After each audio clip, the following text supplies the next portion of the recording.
Today we are talking about recovery. Why recovery is important, what is actually the best way to recover, why ice baths are a bit of a myth, and why they probably don't work as well as what you think they do. And there's one underlooked thing that you're not even thinking about that I personally believe is the most important thing when it comes to nailing your recovery. I guarantee you would never even thought about it before. And I'm going to go through all these things today. I'm going to go through everything that you think you might know about recovery, give you a little bit of science, and help you recover better from all your trainings and games moving forward. Now, we all know that recovery is important. You probably wouldn't have clicked on this video if you didn't think that recovery was not important. But I think that recovery is butchered by a whole lot of people for a whole lot of reasons. I think education and not really understanding what recovery is. And what recovery is essentially your body's ability to get back up to baseline from a stress that's been applied to the body. Whether it's physiologically, psychologically, I can't get that out. So essentially from a physical point of view or from a mental point of view, getting your systems back to baseline after some form of stress. Now, you might think of stress as something that you have when you have a test coming up. You might think of stress as something around family or financial issues. But when we do training and exercise, that is a stressor applied to the body. Training is essentially putting a controlled amount of stress onto the body, so then we get the right adaptations after we recover from that. So essentially, what recovery is we're looking at muscle repair, we're looking at replenishing glycogen that we used to burn to exercise, we want our nervous system to recover, and we also want to feel mentally refreshed as well. That's the main things when it comes to recovery, I feel like. The essential reasons for this and the importance is so we can actually get the adaptations that you want from training. So what's the point of doing just training? What's the point of going for a run if you're not going to get fitter from it? What's the point of going to the gym if you're not going to get stronger from it? We just are putting stress on the body for the sake of putting stress on the body. What's the point of bowling and in pre-season if we're not going to get conditioned to bowling in the season? Now, there's no point, is there? So, really, really important that we nail that recovery for that reason. It also helps, prevent injuries as well. It prevents overtraining and decreases your injury risk.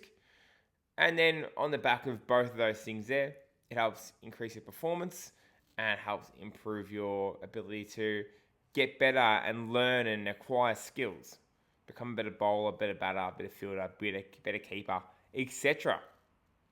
Now, when it comes to, as I said before, applied stress on the body, the goal of training, especially when it comes to developing your physical qualities, is that you put a stressor onto the body, we then go through a phase of recovery, and then we actually come back bigger, better, stronger from that. We're essentially telling the body, hey, what your fitness levels that you are right now isn't good enough, and you need to build up to be bigger and better than ever. That's the key from that.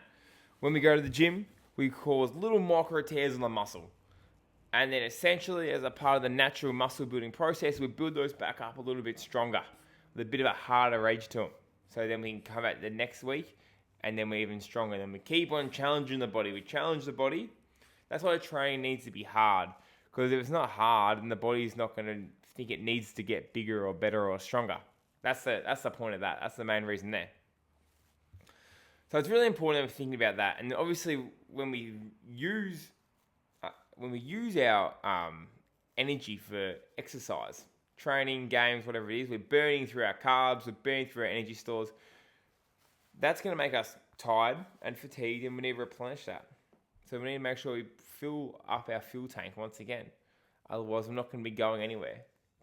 Your body's just like a car. It needs fuel for energy. That's why it's really important that nutrition will play a bit of a factor, which we'll go into later on. You also get hormonal responses as well. So growth hormone and testosterone levels increase after exercise too, which also helps with your recovery. So there's two different types of fatigue as well. You would have experienced this before, but you probably haven't differentiated between these two. The first one is like peripheral fatigue. And what I mean that, this is more like your muscle soreness, tendon recovery. This is our soft tissues. This is you feeling sore. This is DOMS. This is feeling like heavy in your muscles. This is when you feel stiff and you get that tenderness and that reduced range of motion. This is peripheral fatigue. This is different to central fatigue, which is more nervous system and mental recovery. This is more of you feeling mentally flat. You feeling like there's no spark, that you're cooked, that your reactions are slowed down, your motivations, you feel a bit tired, but you can't sleep. Have you ever been like too tired that you can't sleep?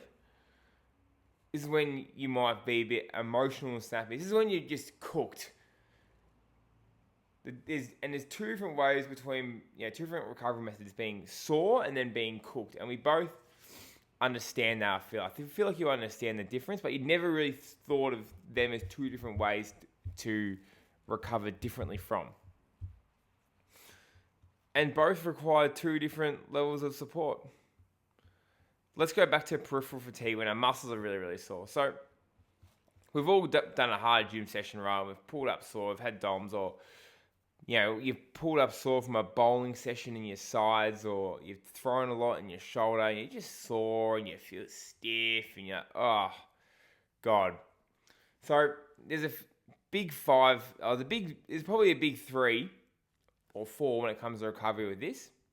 First thing is nutrition. And number 1 is getting some protein back into your muscles to help them repair. That's absolutely key. So trying to get a big serving, a big feeding of protein. I'm thinking 30 plus, 40 plus grams of protein, after you finish your game or training, and consistently every 3 or 4 hours over the coming days. And to be fair, I personally believe you should be having 30 to 40 grams of protein every single meal that you have, eating every 3 to 4 hours every single day. So high protein. But what you can also do to help with that is, eat some anti-inflammatory foods. So the things that you might want to avoid is fast foods and those trans fats and things like that. And eat more foods like berries, salmon, have turmeric, which are natural, anti-inflammatories, which can help, which can help curb that inflammatory response and not make you feel as stiff and sore and things like that. And inflammation is good for recovery, but too much is not good. So it's a Goldilocks zone. Find that sweet spot. On top of nutrition, hydration is obviously really, really important there to support circulation, reduce cramping and fatigue after a session. As always, sleep. Sleep is going to be so crucial when it comes to recovery. It helps with your growth hormone release. It helps with your muscle and tendon repair. All your restoration and repairing happens when you sleep. And I'm going to go into sleep in a bit more detail later on, because it needs a bit of it needs its own space. Sleep. It needs its own space. It is that important. Then from there, when you have sore muscles, movement is great. Motion is lotion. Whether it's on a bike, in the pool, doing some stretching, going for a walk. You want to avoid sitting around with this sort of recovery, because blood flow and circulation, clearing out those byproducts, and how good do you feel? How less stiff do you feel after going for a walk? So when you're like this, movement is key. Motion is lotion. Get yourself moving. And then this is where some water therapy or some hydrotherapy can be really, really good. So I really like pool walking or pool jogging. Reduces loads on the joints, promoting some circulation. This is where doing some hot colds as well can be really, really good to promote that circulation. And even just warm spas or warm pools can be really, really good just for getting more blood flow. Also, don't think like a sauna or something like this as well to promote more blood flow and circulation could be really, really good with this as well. But with this peripheral fatigue, as always, you got to move. You got to move. You want to sort of, and then afterwards as well, you want to avoid heavy strength training when you're really, really domsy, really, really sore. But this is the sort of thing that you can sort of like get going and sort of train through. So if you get to your training session, you're a bit stiff and sore, this is where I encourage like just getting moving. Always try and do the warm up. That's something I'm massive on. Always do the warm up, and then after that, see how you feel when you're this sort of fatigued. But start with stuff low impact, gradually build yourself back into it. Golden. This is why, this is where pool and bike's good too, because it offloads the joints, looks after the tendons a little bit, but you're still getting blood flow. So, what do you do then for the different type of fatigue? The central fatigue, when you are cooked and you're tired and you've got low energy and you're just gassed from everything. Like central fatigue probably happens more from high intensity actions, sprinting, max effort lifting, long days in the heat in the field, mental stress, built up anxiety, performance anxiety, like massive like spikes in workload, and like, I think I said bad sleep, but bad sleep. How bad do you feel? The number one thing though that causes this is poor workload management. If you have a sudden increase of workload in training or matches, that's a huge demand on your nervous system. If your frequency of training is too high, if you're training too many days in a row without rest, you're under recovering between your training sessions and days, and your nervous system never gets a chance to rest and recover. So think about your body battery, right? Essentially, we want to start at 100, train, back up to 100 before we train, or close to 80, 90, whatever it is. But you get the point. Let's say we want to get back up to 100. If you're training a big session and the next day you do another session and you start at 90, the next session you start at 80 because you haven't recovered from that fatigue. By Wednesday you're starting at 70, by Thursday you're starting at 60, and then by Friday you're starting at 50. Every single day, your body battery is declining. You're not allowing the body to go back up before your next training session. That's why it's important to have high stress days, high workload days, and then low workload days. So you can get that undulating effect of load to not cook yourself. Rest days are so important for this.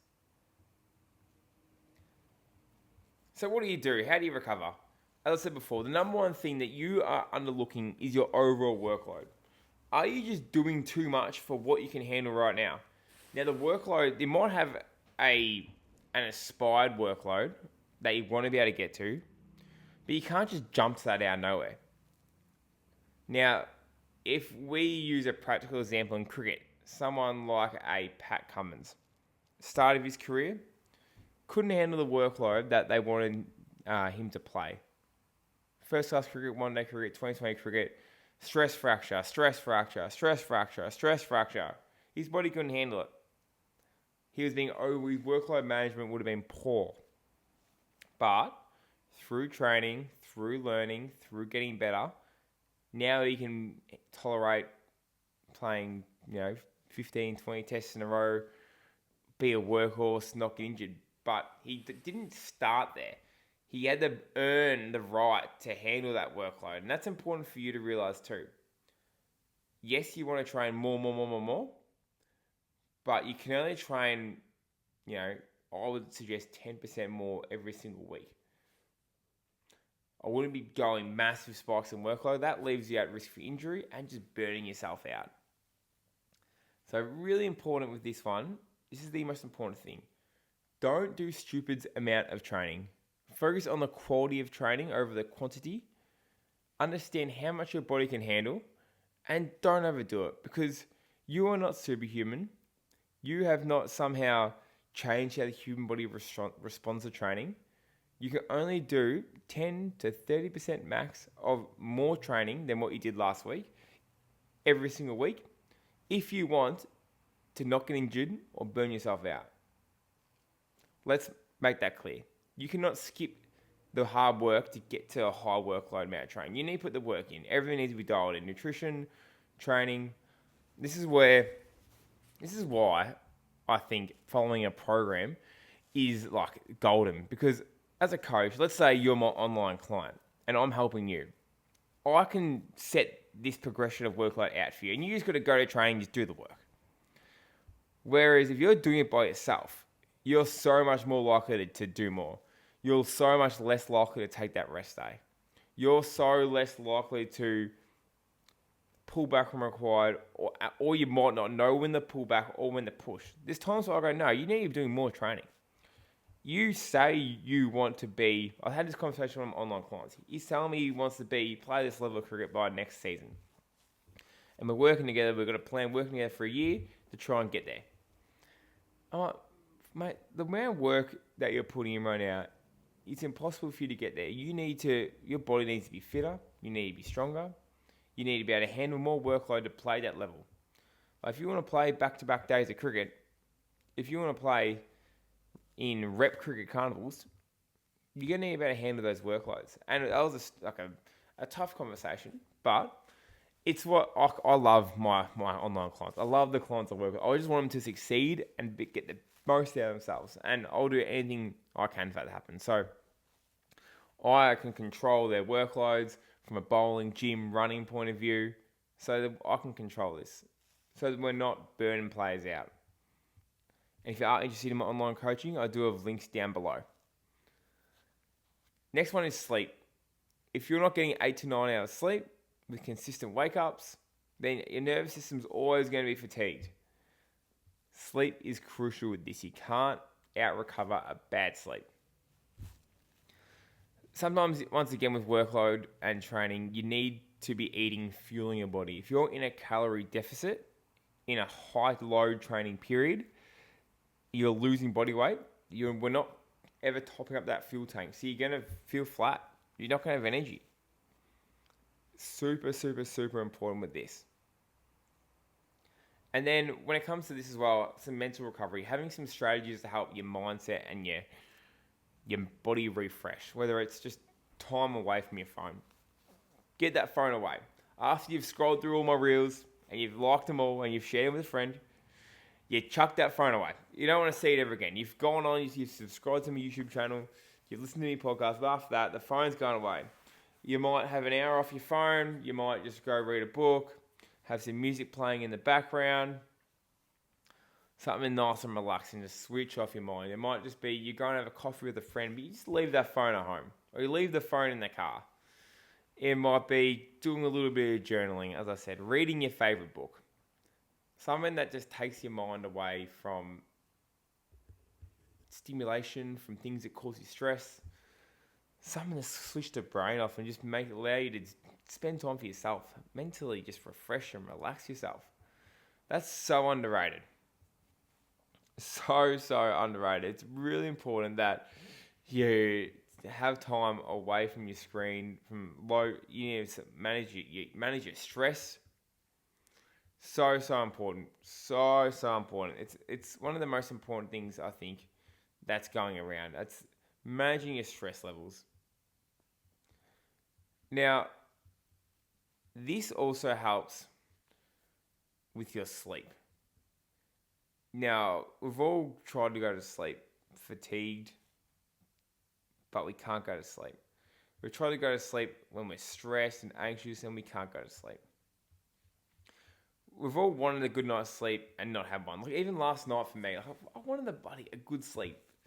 But I woke up at 5:20, still 7 hours. So actually, didn't have a bad sleep, but I wanted a good one. And I didn't get my sleeping environment right. I think my room was a little bit too cold. I just didn't quite get the right environment. I had caffeine. Oh my God, I had coffee too late. Fuck yeah, that's right, true. I had a coffee too late. So I tried to limit caffeine after 12 and I had a coffee at probably 12:45, 1. Double shot, but I was working late and I did need it to help me work, so I didn't actually realise why I had a bad sleep until then. That got me. So I want to go through a few things to help you nail your sleep. So, essentially, sleep helps repair everything. When you're in REM sleep, you're going to get mental and emotional and physical restoration. You're going to be recovering your mind, your body, everything is getting restored. If you want to nail your sleep, there's a few big things that you need to do. Number one, make a consistent wake up and bedtime. Give or take an hour every day. That's one of the most important things. Being really consistent with what time you wake up and what time you go to sleep. It's the most, because our body's on a body clock, right? So if let's say, set a body clock, let's say 6 a.m. wake up. Then by 10 o'clock we go to sleep, that's 8 hours. If we keep on chopping and changing, the next day we wake up at 8. And the next day we wake up at 10. And then back at 6. We're shifting our 24-hour body clock, 2 hours. That's a lot. And then we're going to be going to sleep later or earlier. Our body's going to be like, what on earth is going on? If you've ever been jet lagged, that's what jet lag is. Your body's like, what the fuck is happening here? Why are you trying to go to sleep now? It might be 10 p.m. in England, but it's whatever it is, 9 a.m. in Australia. You're like, mate, it's 9 a.m. from where we used to be. What are you doing? So getting that circadian rhythm locked in, wake up same time, go to bed at the same time. Number 2, get light exposure early. I always say, get sunlight before screen time. That's my massive one. And if you wake up earlier, but then the sun comes up, get some lights. I'll actually show you it right now. So I've got some lights up here. Look at that. Boom. To help me record, some lighting here. Get some really good lights in your house, like some big lights. If you're listening to some podcasts, and have a look on YouTube of the lights I got. And I want you to get some lights in your eyes, 15 minutes or so. Don't just stare into some lights, but you need to get some light in your eyes. Because the light, when we get light, it tells the body that, hey, it's daytime or awake. And then it resets that body clock. And it releases hormones that tells us to wake up. And then contrasting at night, 12 hours later, whatever it is, we start releasing the hormones that tells us to go to sleep. And that's the key. That's why you want to also at night not have lights in your eyes, because that's still telling our body that we're awake. From there, you want to sleep in a cool cave. Think about that, like a cool cave. Ideally, somewhere around 17, 19 degrees if you want to get technical, but a nice cool room, no light, is absolutely perfect. Screen time, as I said before, the longer we can be off your phone before bed, the better. So 2 minutes is better than 1 minute, 3 minutes is better than 2, 4 minutes is better than 3, 20 minutes is better than 15 minutes, 30 minutes is better than 20 minutes. Just if you can stay off your phone for as long as possible, I recommend 15 minutes at the minimum. I'm reading a book right now. I'm reading a book. It's called Stupid Communicators. Teaching me how to communicate better with people. Good book at the moment. Got about 30 or so pages ago. So I'm reading that before I go to sleep. About 15 minutes worth. And that's been helping pretty nice to help me sleep pretty good. Caffeine. Cut caffeine out as long as you possibly can before bed. I try to say no caffeine after midday. But I went to 1 o'clock yesterday. Alcohol cooks your sleep. If you're on the piss, you're going to have a bad sleep. One beer, 1 glass of wine cooks your sleep. Make sure you don't eat or drink too close to bed, because you might need to wake up, go to the toilet, and with digestion, you want your food to digest properly. So don't go to sleep. Try not to have dinner too late, or if you are training late, I like to think about front loading your calories. So have bigger snacks before training and at lunch and that. So when you come home, you're not as hungry. And then you have your energy for training. And then you might have a half dinner. Have half a dinner before training, half dinner after training, something like that. So we're not having a smack bang massive meal at night and stuffing our sleep up. but also so you actually have training, energy for training.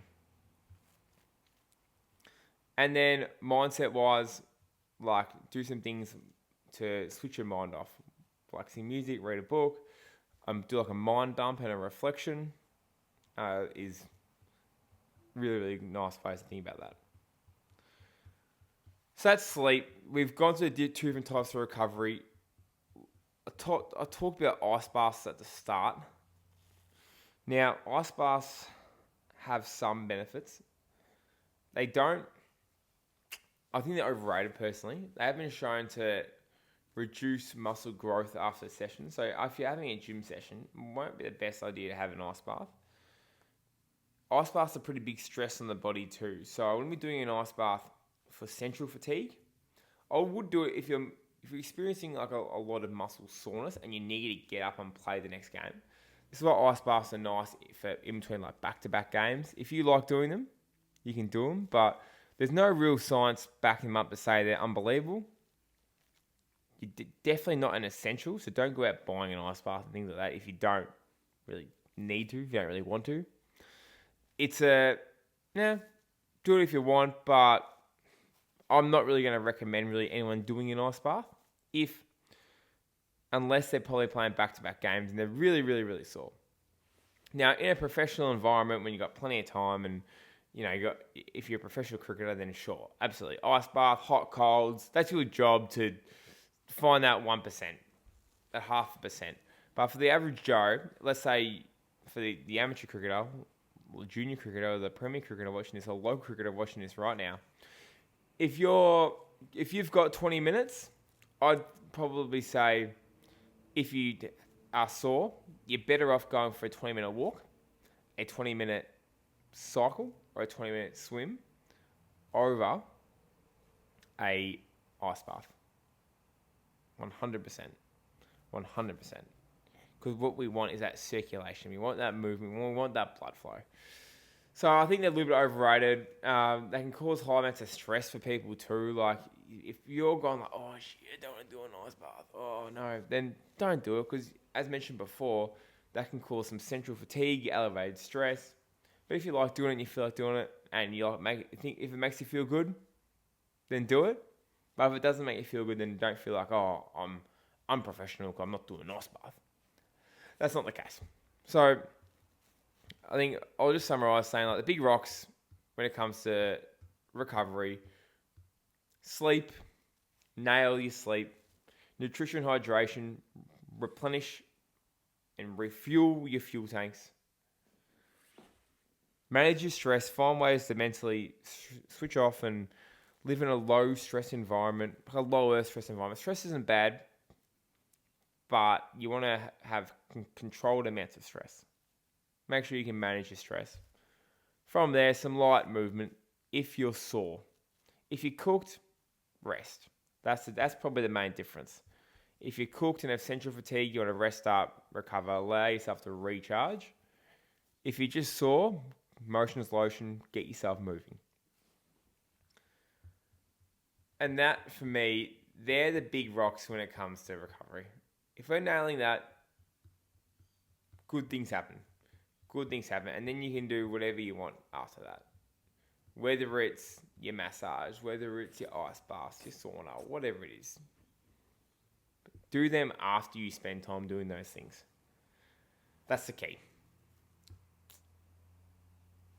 And that's all the time we got for today. I have links down below to my online coaching. I am helping a lot of cricketers right now get in the best shape of their life, become the fittest, fastest, most explosive they've ever been. I've also been helping a lot of guys with their technique, bowling technique, throwing techniques, running techniques, sprinting. We've done a lot of work with nutrition and mindset and mental skills. So we cover all bases in our online coaching. So I have links down below. If you're interested in taking a look on what all the fuss is about, I'd love to help you. I just want to make you get better as fast as possible. I've got a 30-day money-back guarantee. So if you think my coaching is no good, you may as well just sign up and see what it's like. And after 30 days, if you don't like it, then it's not for you, then that's okay. But if you do quit, you're out for life. No, I'm joking. You can always come back. Just stirring the pot there. But yeah, have a look at that. Please subscribe, either whether it's on Spotify or Apple Podcasts or on YouTube. Please subscribe. Ask me your questions down below. And I got some big things coming I'm working on in the works. So stay tuned for that. First of its kind ever in the cricket space. So I'm going to leave you on a little teaser there. I'm going to release more details on that in the coming weeks. And that's a wrap for today's show. Thanks for watching, guys. I know you haven't subscribed yet, so please make sure you do right now. Leave a review and let me know any feedback or any questions that you have from this previous episode.